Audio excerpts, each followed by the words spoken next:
What's going on YouTube? This is Mick on the mic, and today's topic, Kamala Harris introduces a new campaign promise. Now before I get started, I'd like everyone to hit the like, hit the subscribe, hit that bell icon so you can be notified whenever I drop a new video. So let's get into this. Kamala Harris introduces a new campaign promise, but unfortunately for her, it's not being well received even by her Democratic constituents. The reason why is because it's considered a form of socialism. What she wants to do is put a cap on what businesses can charge for their products, and that never works. It always leads to higher prices and always leads to shortages on the products. And the reason being, say for instance a company has a product on the shelf that they're charging $5 for, but it costs $3 each to get that product on the shelf when you consider manufacturing, shipping, and things of that nature. And suppose Kamala Harris, under her policy, they put a cap on that product for $4. Eventually what happens is the business will say, hey, it's not worth the money, we're not making anything off of it, so we're not even going to offer this product because we're basically not getting anything off of it. And that's going to cause shortages, it's going to cause higher prices, and another thing it'll cause is poor ingredients in their products. They're going to cut corners to lower the cost of the products just to try to make some money off of it, and so you're going to get a worse product when you have a policy like that. This type of policy has been tried before. It's never done well. It's a very bad policy, and it brings me back to what I said before, that the more Kamala Harris talks, the more voters she'll lose, because if you ask me, she's just not a good candidate. She's not the right person for the job.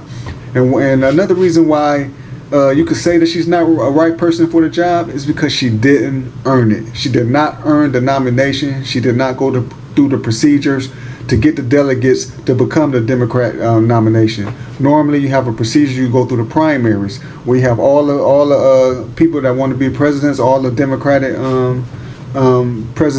presidential nominees that want to be the president. They all go through the process. They have debates, and then you go to state to get the delegates. Kamala Harris, she didn't go through that process. Even though Joe Biden dropped out the race late, the Democrats did not put forth some type of process where even it's a shorter term, smaller process where they can actually go through the process of people voting for the Democratic nominee, and instead of just automatically giving it to her. So now we have a candidate that was not voted in by the Democrat Party, but she was actually given a nomination and given the delegates, and we're going to see how that pans out for her. Donald Trump, he's once again been speaking about Project 25, once again saying he has nothing to do with it, he doesn't like it, he doesn't endorse it, and so a lot of people, even Kamala Harris, still trying to throw that in his lap, saying if you get Donald Trump, you're going to get Project 25. He's saying no way, he doesn't like it, he has nothing to do with it, and he said it doesn't speak for him. So he said it's a Democrat's trick to try to put bad policies on him, even though these are policies that he wants nothing to do with. Democrats, they've been doing this for a long time. This is sort of like a trick that they've been using a lot. Say for instance, even Roe v. versus Wade, should women be allowed to have abortions? They say that Donald Trump is against abortions. I don't know if I ever heard Donald Trump say whether he's with abortions or against abortions. Only thing I heard him say is that he wants it taken out of Congress. He don't want Congress to make the decision on whether women should have abortions or not. He wants it to go to the states, where each state, where the people actually vote to see if they want abortions to be legalized.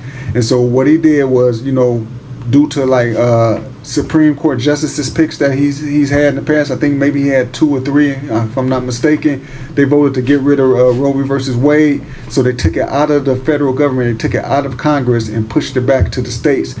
And therefore, they have to start having votes on the subject, and the votes has been coming out that states has been approving abortions. The people has been voting, and they're going through the process, and they're saying they want the abortions to be allowed. And that's all Donald Trump wanted. He wanted to go to the people. He wanted the people to vote for it, and not the Congress forcing it on it. Because like he doesn't like big government. He wants the states to be able to handle a lot on their own, and then Congress comes in when needed. So that's also a very good thing that I think that he does. We got the debate coming up. Now we had 3 debates. Kamala Harris has agreed to a debate, I think on September the 10th. Donald Trump issued 3. He wanted 3 debates. Kamala Harris, she one of her things she said recently, like if you got something to say it to her face. Donald Trump, he offered 3 debates. He said one on his territory, which Fox News would be considered his territory, and 2 on her territory, which is one on ABC and one on I think is CNN. So he offered 3 debates, 1 on his territory, 2 on her territory. Kamala Harris turned down the 2 on his territory, and she only wants the 1 on ABC, which is ABC is the most critical network toward Donald Trump. So she will have a huge advantage in the debate if you have it on ABC. And the reason why is because, as what happened in the past, when you have a pro candidate, like ABC is a pro-Democrat network, just like in the 2016 election when Hillary Clinton and Donald Trump had the debate, and Donna Brazile, who was involved with, I think it was CNN, she gave Hillary Clinton she gave her the questions in advance. You're not supposed to get the questions in advance. So she tried to do a sneak move and give Hillary Clinton the debate questions so that she could go back and practice it and have an advantage over Donald Trump, who would not be getting the questions until the moment they're asked. So that's another thing. So that's why Donald Trump proposed. He said, "Hey, I'll do 3 debates, 1 on my turf, 2 on your turf." So basically, he's saying, "I will say it to your face." But Kamala Harris, she only wants it on her terms, on her turf, ABC. That sounds like she's intimidated by something. It sounds like she really don't want him to say what he has to say to her face. So the debate is getting really heated up. Kamala Harris, she's still really not saying a lot, but maybe during the Democrat convention, we're going to hear more. We're going to hear more policies and see what she's going to be running on. But until then, I guess we're just going to have to guess. Donald Trump, he's still talking about the economy. He's still talking about the border. He's still talking about the wall and things that he likes to talk about. And it's really important. What's really, really important to me is, like, say, for instance, Kamala Harris, what she's doing a lot is she's saying what she's going to do on day one. She says she's going to do this and that with the border on day one. She's going to do this and that with the economy on day one. But the problem I have with that is she's in the administration already right now. Her administration is in charge right now. And if you can do this on day one, why aren't you doing it right now? So that leads me to believe that she's making empty campaign promises. She doesn't plan on doing any of the things that she's saying she's going to do, because if she really did want to do those things, she would be doing it right now, and she's not doing that. She's second in command in the administration, and from this moment right now, everything under that administration has been going downhill. You got to think back to 2017, 2018, 2019, before the pandemic. The gas prices before Donald Trump got in office was over $3 a gallon. Once he got in office, he got the gas prices all the way down to $1.59 in this area, $1.69, $59, $1.49 in this area. Prices that we haven't seen in a long time. He had inflation, non-existent. The grocery prices were affordable. Everything, housing was affordable.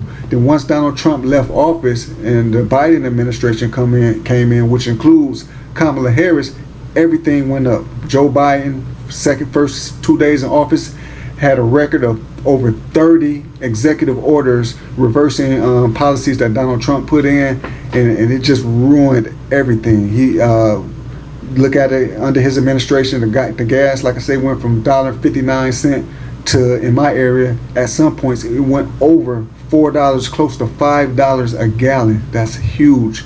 Grocery stores, you get you used to paying a certain amount for your groceries. Now you pay that same amount of money, you're getting a small amount of groceries. You can't afford the groceries. Now you're stuck with buying generic brands. And even if you want like high quality ingredients, you want healthier foods and organic and things like that, you can't even afford it, because the prices are so high that you just got to get what you can get nowadays. A lot of people are living off their credit cards. They going into credit card debts. Credit cards are making record profits off of interest. Everything has just been really, really bad under the this current administration.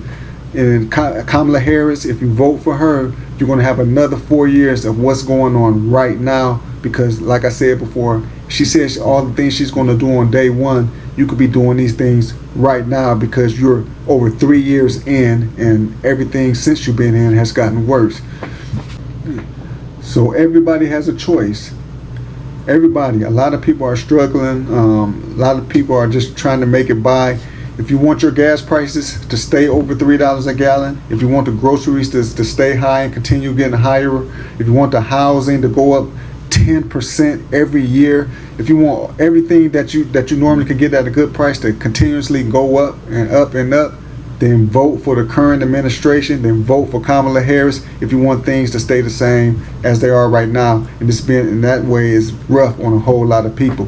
But if you want the gas prices to go back down, if you want the grocery prices to go back down, if you want inflation non-existent, if you want the housing to go back down, you want the people to be able to buy houses at a low interest rate, then we need to go back to where we were back in 2017, 18, 19, which was Donald Trump. I know a lot of people don't like him. A lot of people don't like his tweets. A lot of people don't like his sarcastic personality.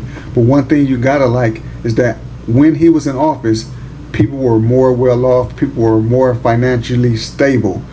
So to me, that is a lot more important than whether I like somebody or I don't like somebody. If their policies, if I know when they were in charge that I was more financially stable, I was able to do more things, everything was lower, and then when this new administration got in, everything skyrocketed.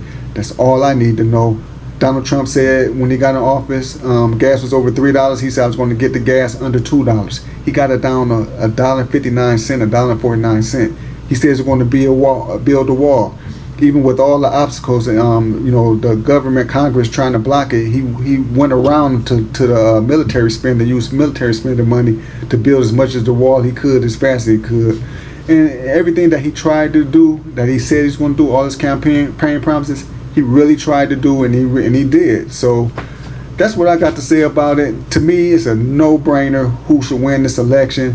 If you want to get back to where you're not spending all your money on gas, groceries, high rent, high mortgages, high interest rates, everything like that. If you want to get back to that, you got to do the right thing, which is vote for Donald Trump. Because if you vote for the same administration what's there right now, which is Kamala Harris, things are only going to get worse. So that's all I got for you today. Once again, this is Mick on the mic. Peace.